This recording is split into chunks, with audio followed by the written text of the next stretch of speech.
Good afternoon, all. Good afternoon, ma'am. I'm going to share the screen.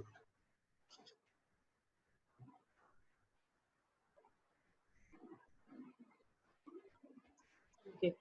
So, morning class, we were discussing about the translation and the steps of translation, and the first two steps we have seen, that is the requirements of the protein synthesis and the activation of amino acids.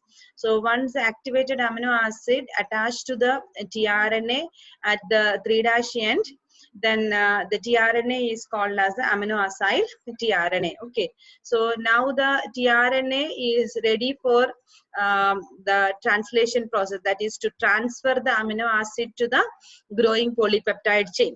Okay, so now the tRNA is ready. Okay, so till there we have seen in the last class. So the next step is the third step, that is the synthesis of protein.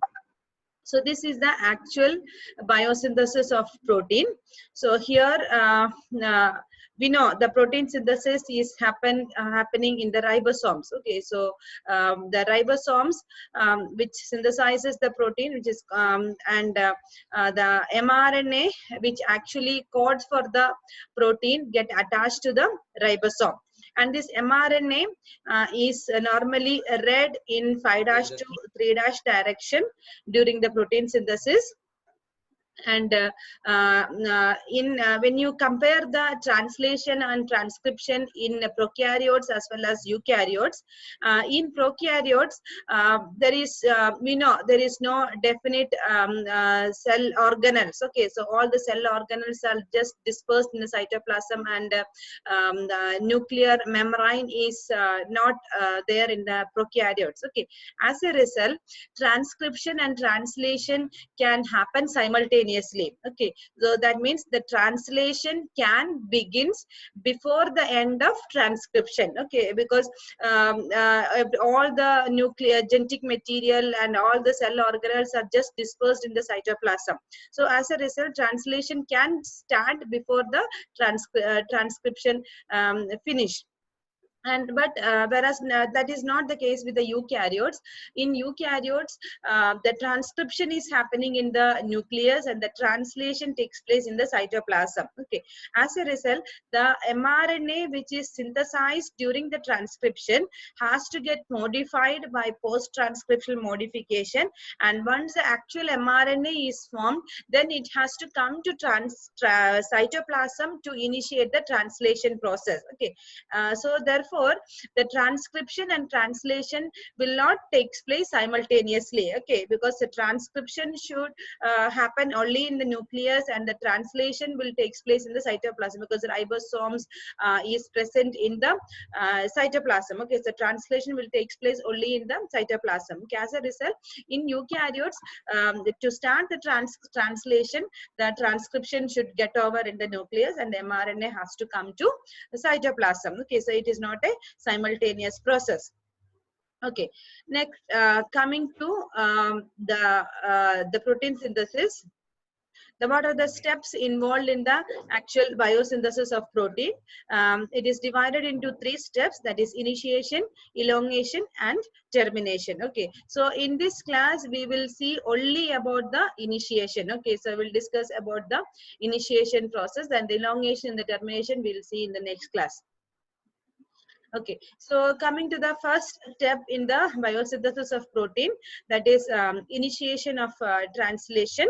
So here the initiation of translation in eukaryotes requires the involvement of certain initiation factor. Okay, so they are called as eukaryotic initiation factor, which are in abbreviation it is small letter E and capital letter I and F. Okay, that is eukaryotic initiation factor. Okay, so you remember, like in the previous class we discussed about the protein factors. Okay, so protein factors, there I've told the protein factors are divided into initiation factor, elongation factor and the termination factor. Okay, so here the protein factors which are present in the initiation stage is called as a initiation factor, and it is the initiation factor in the eukaryote eukaryotes is called as eukaryotic initiation factors.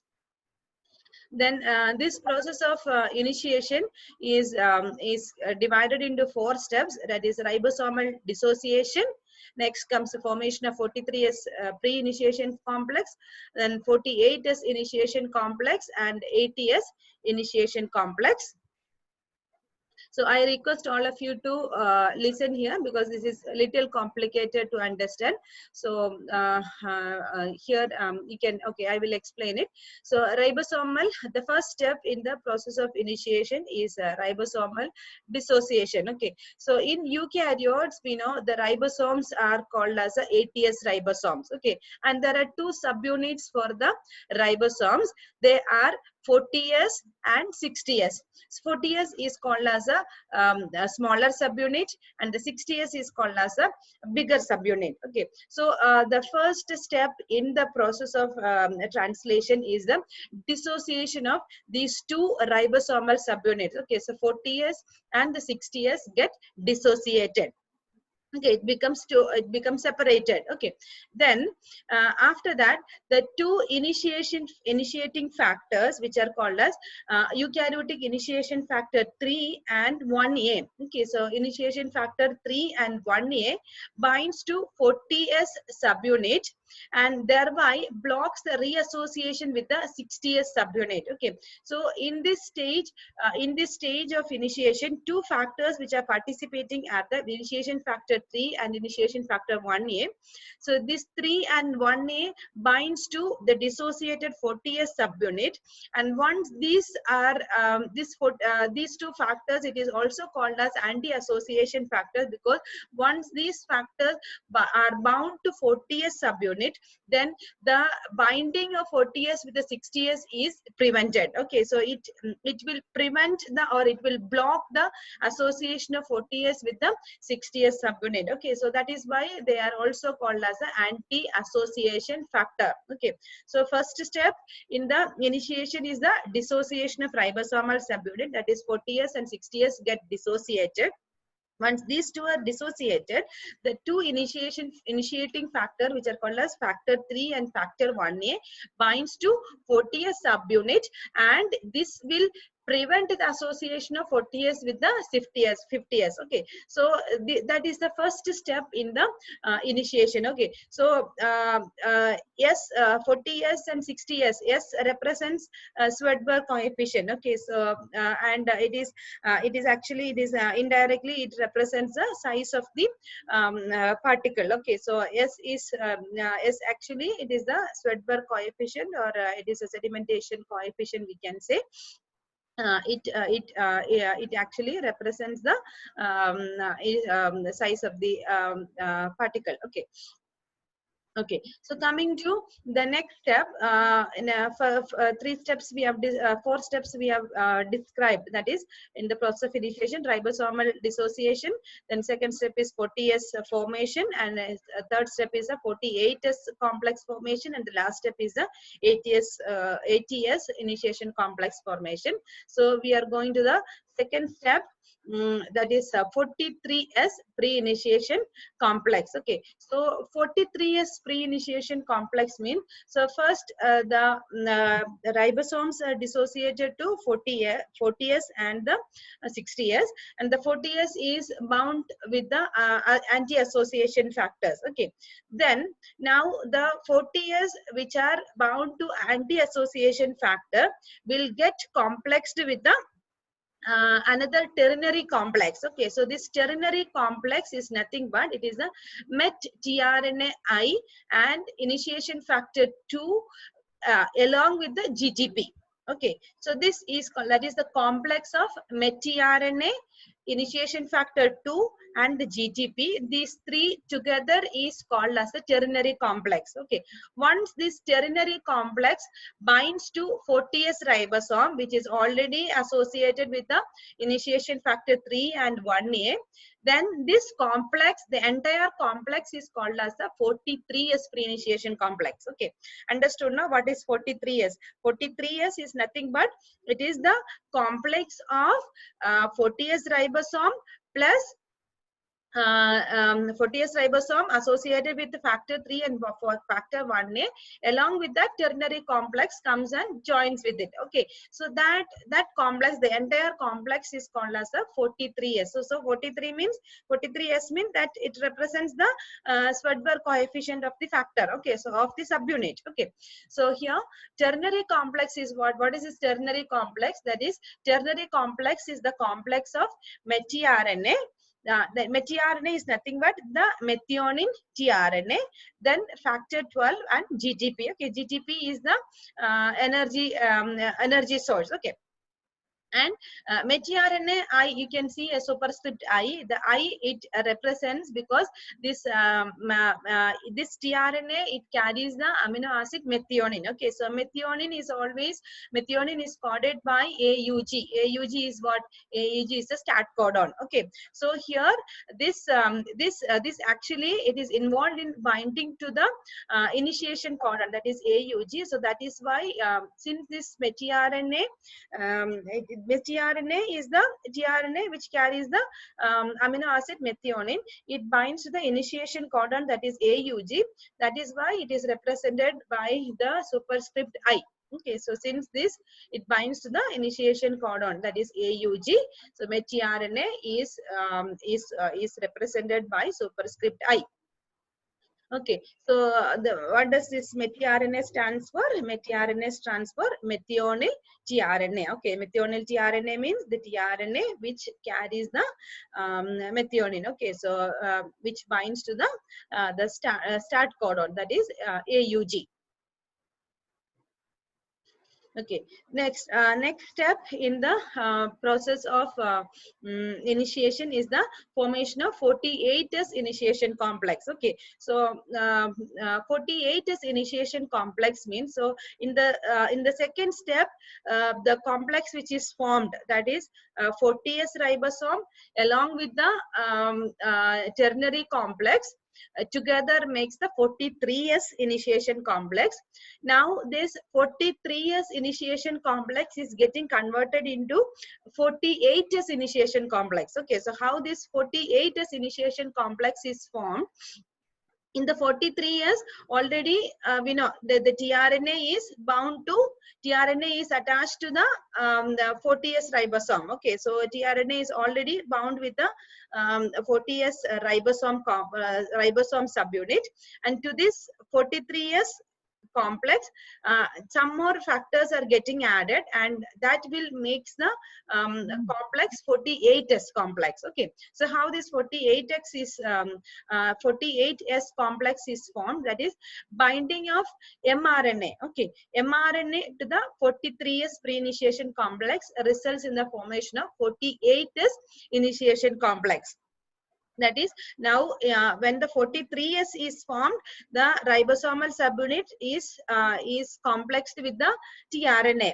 So next component required for the protein synthesis is the mRNA. Okay, so here in this stage, the mRNA is getting attached to the 43S pre-initiation complex, so which will result in the formation of 48S. Okay, so mRNA it simply cannot come and bind with the initiation complex. Okay, so it actually it can bind only if it gets activated. Okay, so mRNA has to be activated to get bound to the complex. Okay, so how this mRNA is getting activated in order to form the complex with the 43, that is, here you can see here some factors are, the initiation factors are participating here. That is, the first main initiation factor is the initiation factor 4F. Okay, 4F is nothing but it is a complex formed by 4G, 4A and 4E. Okay, so here you can see the 4F complex which is formed by 4G, 4A and 4F.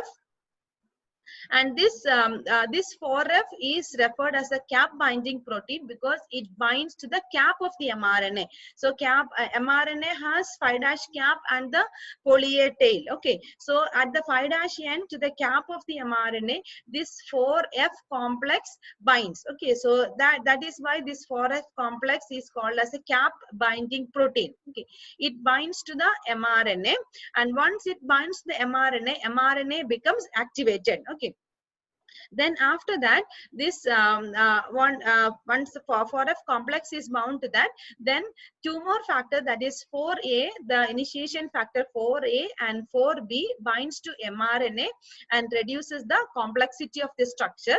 So this mRNA, which is activated mRNA, which are bound with the 4F complex, once it is activated, this activated mRNA comes and binds to 43S complex. Okay, this 43S complex, this is also again again energy is supplied in this process. Energy is again supplied by the ATP. So once it is once this cap binding protein bounds to mRNA, mRNA gets activated and this mRNA binds to 43S complex. Now the complex is called as a 48S initiation complex. Okay, so that is how the 48S initiation complex is formed during the protein synthesis. Okay, next is coming to 80S initiation complex. This after the binding of mRNA to the tRNA ribosome complex, the complex is called as the 48S initiation complex. This 48S initiation complex binds to the dissociated 60S ribosomal subunit. Okay, in the initial first step in the protein synthesis, we told ribosomal dissociation. Ribosome dissociate to 40S and the 60S. Okay, so 40S first converted to 43S, then 43S again converted to 48S.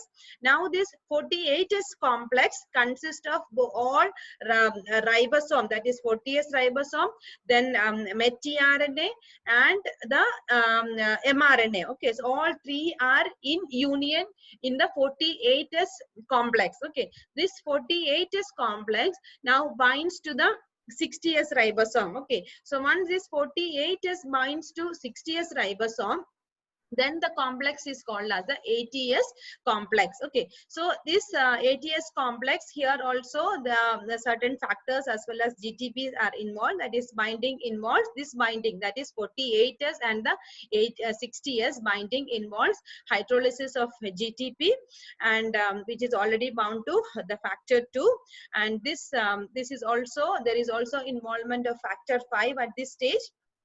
So once the 80S complex is formed, the initiation factor, which are all the other initiation factor, that is 40, the 4F complex and 4G, 4A, 4B, all these initiation complex, which initiation factors which are bound to 48S will get dissociated. Okay, so many complexes were bounded with the ribosome. Okay, so to form 43S and the 48S. Okay, all this, once the 80S complex, that is union of the smaller subunit and the bigger subunit of the ribosome is formed, then all the other initiation factors will get dissociated. Then the activation of this factor 2, that is for the union of 48 and 60S, it also requires a factor 2B, which is called as guanine nucleotide exchange factor, as well as the GTP. Then this activated factor 2, which are bound to GTP, which also requires 2C to form the ternary complex. Okay, so here I will show you the picture of the process of initiation. You can see here the first step, that is the dissociation of ribosome, that is the bigger subunit and the smaller subunit dissociate. Okay, so you can see here 60S gets dissociated and the 40S is formed. Okay, so 40S binds to initiation factor 3 and the 1A. This is also called as anti-association factor. Okay, so because once these are factor 3 and the factor 1A bounds to 40S, then it will prevent the association of 40S with the 60S. And so now this complex, this is the 40S plus factor 1A and factor 3 complex. This is then binds with the ternary complex. Okay, ternary complex is what? That is the tRNA. tRNA contains the starting codon. Okay, so it is not the amino acyl tRNA. So amino acyl tRNA is the tRNA which carries the amino acid. Okay, so this is also this amino acyl tRNA tRNA is named as metRNA because always the start codon is AUG and the IUG code for methionine. Okay, so this tRNA it carries only the methionine, okay, which attaches to the initiation codon. Okay, so that is why this is called as metRNAi. So this metRNAi complex with the factor 2 and the GTP, okay, so which is called as the this one, okay, so this is called as the ternary complex. Okay, once this ternary complex which contains the tRNA binds to 40S, then now this complex, the complex becomes 43S. Understood? Okay, so here it was 40S is getting converted to 43S with the binding of tRNA. Okay, so this tRNA, metRNA is activated by the factor 2 and the energy is supplied by the GTP. Okay, so metRNA is the starting tRNA which carries the methionine. It is activated by factor 2 and the energy is supplied by GTP. This activated metRNA binds to 40S ribosome.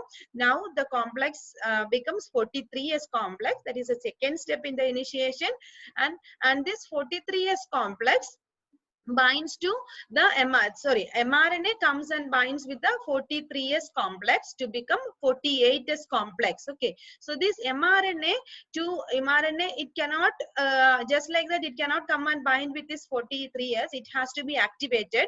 So this activation involves the ATP, that is energy is supplied by the ATP, and there is involvement of initiation factors, that is factor F complex, which is formed by the 4E, 4G, 4A, and also there will be involvement of other factors also, and all these factors binds to mRNA and the mRNA becomes activated, and this activated mRNA binds to 43S complex to form the 48S complex. Okay, now this 48S complex with the involvement of factor 5 as well as the factor 2, it binds to 60S ribosome. Okay, it binds to 60S ribosome. So now the complex is formed. Now once this 48S binds to 60S ribosome, the complex is called as the 80S initiation complex. Okay, so this once this 80S initiation complex is formed, all the factors which were used for the activation of this tRNA and the mRNA. Okay, so all these 4F, 4G, 4B, all these factors which were used for the activation of mRNA and tRNA, that means all the factors which were there in the 48S complex, that gets dissociated. Okay, so that gets dissociated, and these factors will be recycled for the next for the further next continuation of the initiation process. Okay, so here in this step, with the utilization of GTP and the initiation factor 5, this the 48S complex binds to 60S complex to form the 80S initiation complex. Okay, so this is how the initiation complex, that is 80S initiation complex, is formed. So in this 80S initiation complex, you can see there is presence of ribosome, that is 60S and the 40S ribosome, plus mRNA and metRNA. Can you see the metRNA here in small? It is very small actually. So you should be able to see that metRNA. So now this is the complex of ribosome plus mRNA plus metRNA. Okay, so all this complex is formed. Now this complex is ready for the translation process. Okay, so that is the end of initiation process. Okay, so now the initiation complex is ready, that is to start the process of translation. The complex is ready now. Okay, so complex which contains the ribosomal subunits, mRNA and tRNA. Okay, so now this complex is ready for the elongation process, that is to start the addition of new amino acids and the continuation of protein synthesis, that is elongation process. Okay, So the few steps in this initiation complex, initiation stage is regulates the process of protein synthesis. That is 4F complex. So 4F, I've told 4F is formed by the 4G, 4E, and 4A. So this 4F complex is formed by the union of several other factors. It can control the process of initiation. That is 4E, which is a component of 4F, is responsible for the recognition of mRNA cap. Okay, so as a result, this binding of 4F is a rate limiting step in the process of translation. Okay, so if that is because that is 4E is essential to identify the mRNA cap. Okay, so if that is not happening, the process of translation can be it will not, it can get stopped. Okay, so it is a rate limiting step in the process of translation. And factor 2 is we have seen factor 2 in 2 stages. That is in the last stage, that is in the association of 60S with the 48S complex, as well as in the second step, that is in the process of formation of 43S complex, that is ternary complex. mtRNA is complexed with the GTP and the factor 2. Okay, so this 2 is that is also controls the process of protein synthesis. That because the presence of 2 is also very essential to essential in the formation of 43S pre-initiation complex, as well as in the last stage, that is to combine 48S with the 60S complex. Okay, so these two are the two rate limiting step which can be called as the regulators of initiation. That is 4F complex and the elongation factor 2. Okay, so that is about the initiation, and the elongation we'll see in the next class. Okay, so thank you all of you for joining the class. Thank you, ma'am. Thank you, ma'am. Thank you, ma'am.